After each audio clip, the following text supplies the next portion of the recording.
Spring is in the air. That means it's time for a highly anticipated art fair. This Saturday, the Savannah Local Artist Market returns, and it's expected to be bigger and better than ever. Slam founder Charlie Ellis and William Poe, a local artist based in City Market, join us now with more. Thank you so much for being here today. So we say this weekend, but if it rains, you have a rain date of May 9th. Is that correct? That's correct. Yeah. Okay, so let's go back to the beginning, because you started this many years ago. How did it start and why? Well, I just thought it would be a good possibility for artists to show their art. It's very simple.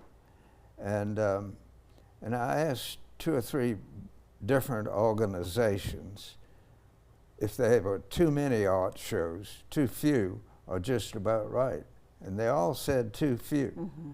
And so I was looking for a place. And I looked around and looked around. I couldn't find a good place. And I happened to drive by the Salvation Army, and I slammed on brakes and got out of my car, and I said, this is the spot. Yeah. And after a few days, went in and talked to the people at Salvation Army, and we worked a deal, and it's been there ever since. Wow, so this is the 11th, but it's Yes. the 8th year that you've done it? It's 8th or 9th. Okay. I've lost track, to tell you the truth. But for a couple of years, we had 2 shows a year. Mm-hmm. But that was only for maybe 2 years, and now we're back to 1. And you started small, but now you have about 80 artists that are coming in. We have 80 artists coming, and it's not necessarily quantity, it's quality. Yes.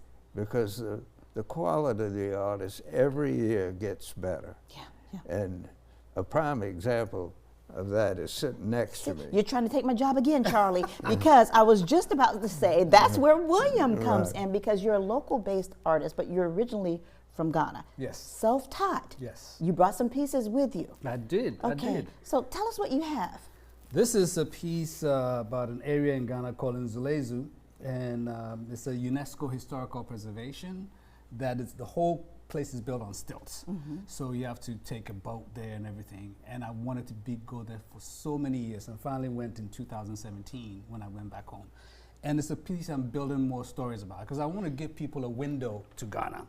You know, and the way to do it is through our shows and through sharing the work here. So through my studio in City Market, and then through shows like Charlie's show, I'm able to show people more diversity and more windows to the African continent. So you're known for painting nearly realistic scenes. I read that your life changed trajectory when you met the late James Huff. Yes. Talk about his impact on you. James taught me how to see light, because when I first got to Talladega College, I saw his work, huge portraits of African American women. I'm like, oh, I can do that. Mm-hmm. I realized you dream big when you're young. You think you can conquer anything. But didn't realize that I didn't have no technique, didn't have no knowledge, but he taught me how to see light. He taught me how to use diagonal lines, and he taught me that my best gift was the use of patterns, and that I was good at building patterns. And so it helped me feel confident about my work, and it helped me elevate my status in terms of working. And he always challenged me. When I was your age, I'd done this. When I was your age, I'd done this. So every time I changed a year, he was always like pushing me harder, pushing me further. And that was very positive, and that was really good. And you have a couple of other pieces that we want to see really quick, and then I'm going to get back to Charlie. Yes, yes. This is another piece. It's called Tomorrow's Hope. And the young lady, if you look in her eyes, you can see her father's crew fishing. There's a scene of fishermen in the eyes of the young lady. And it's called Tomorrow's Hope because we want to make a change. And her father's crew were fishing, and they were wondering if they would have enough catch to feed her and take some, because we get a lot of trawlers from different countries coming to fish and overfish in our neighborhoods. But she's determined to make a change. So that's one of the pieces that I've done. And then this is also another piece. I do a lot of the fishermen stories, because the fishermen they're the only ones who actually don't sow a seed, but they fish on the goodness of the ocean. Yeah. So I try to tell their stories in a positive way. Yeah. And Charlie, we'll see a lot of different works there, not only paintings, but all types of art. across the board. Yes. We have ceramic people, we have tapestry people with textile art, we have Sculpture. Yes, sculpture. sculptures. Yeah. Might have some sculptures Do you there. have some?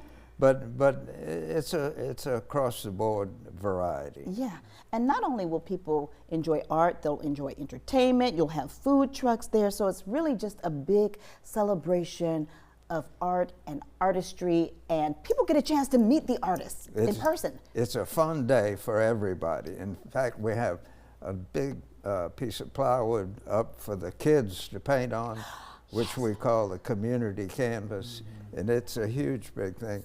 And they're lined up, the kids are lined up to paint on this thing, so it's a lot of fun. I love it. Charlie, William, thank you so much. Charlie, you will not take my job today, not on my watch. Here's more, here's more information. Chance.